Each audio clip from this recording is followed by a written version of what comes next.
I now give the floor to the distinguished representative of Guinea.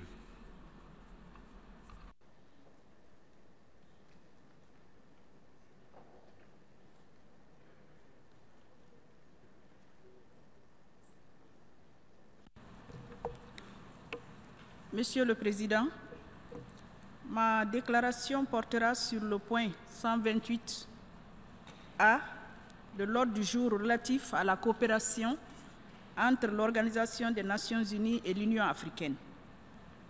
Ces 10 dernières années ont été particulièrement chargées avec les efforts inlassables déployés par les pays africains au niveau national, sous-régional et continental pour relever les défis inhérents à la mise en œuvre des agendas de développement 2030 des Nations Unies et 2063 de l'Union africaine dans un contexte de paix et de stabilité. Avec l'agenda 2063 et son premier plan décennal de mise en œuvre, des efforts soutenus sont consentis pour générer la transformation structurelle et socio-économique permettant la création d'une richesse et d'une prospérité partagée, en un mot pour la promotion rapide d'un développement durable. Le partenariat stratégique avec l'Union africaine est crucial dans tous les domaines, en particulier celui de la paix, de la sécurité, au regard de la persistance des conflits, la multiplication des activités terroristes et d'autres formes de crimes organisés. Dès lors, pour les éradiquer en s'attaquant à leurs causes profondes, les Nations Unies, au titre du chapitre 7 de la Charte, doivent davantage développer la coopération stratégique avec l'Union africaine. Cette coopération a permis d'obtenir des avancées significatives dans la recherche de solutions durables aux conflits récurrents et émergents dans certaines parties du continent. Les progrès tangibles enregistrés dans le dégel des relations tendues dans la Corne de l'Afrique est le fait de cet accompagnement. Dans cette dynamique, la délégation guinéenne se réjouit de la signature en avril 2017 de l'accord cadre commun ONU-Union africaine par le secrétaire général des Nations Unies et le président de la Commission de l'Union africaine pour un partenariat stratégique renforcé en matière de paix et de sécurité. Monsieur le Président, se fondant sur le principe de la prise en charge par l'Afrique de ses préoccupations, il est réconfortant de relever la mise en place du Fonds de la paix de l'Union africaine lors du sommet d'Addis Abeba le 18 novembre dernier.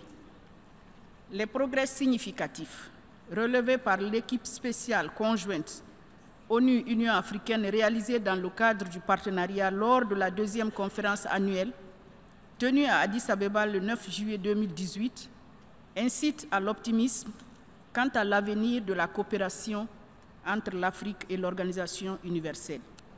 Elle se réjouit de l'engagement et de nombreuses initiatives en faveur de l'Afrique du secrétaire général M. Antonio Guterres, notamment la prévention des conflits, l'initiative pour le maintien de la paix et la déclaration d'engagement commun concernant les opérations de maintien de la paix, ainsi que diverses réunions de haut niveau sur les thématiques appropriées.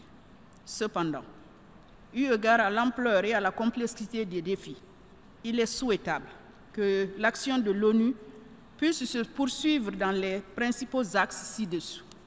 L'assistance des Nations Unies à l'Union africaine dans la mobilisation des ressources indispensables à la mise en œuvre de l'agenda 2063 de l'Union africaine et son premier plan décennal de mise en œuvre, le soutien à la feuille de route de l'Union africaine pour la promotion de la paix, de la sécurité et de la stabilité en Afrique, avec comme pour objectif de faire taire les armes à l'horizon 2020.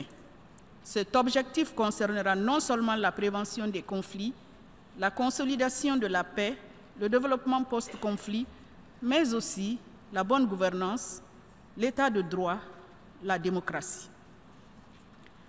3. L'amélioration de la coopération et de la coordination des activités dans le déploiement des opérations de maintien de la paix par le biais de financements suffisants, prévisibles, flexibles et pérennes de contributions en ressources humaines, de matériel et d'équipement de renforcement des capacités. Dans ce cadre, ma délégation salue et soutient la stratégie intégrée pour le Sahel concrétisée par le plan de soutien des Nations Unies pour le Sahel, qui requiert davantage de ressources et une meilleure coordination des activités des différents partenaires sur le terrain. 4. L'autonomisation des femmes et la promotion de la jeunesse qui se lance sur les routes de l'exil en quête de bien-être. 5. La gestion de l'impact des changements climatiques, des catastrophes naturelles et l'incidence des nouvelles technologies. 6. La gestion des questions migratoires.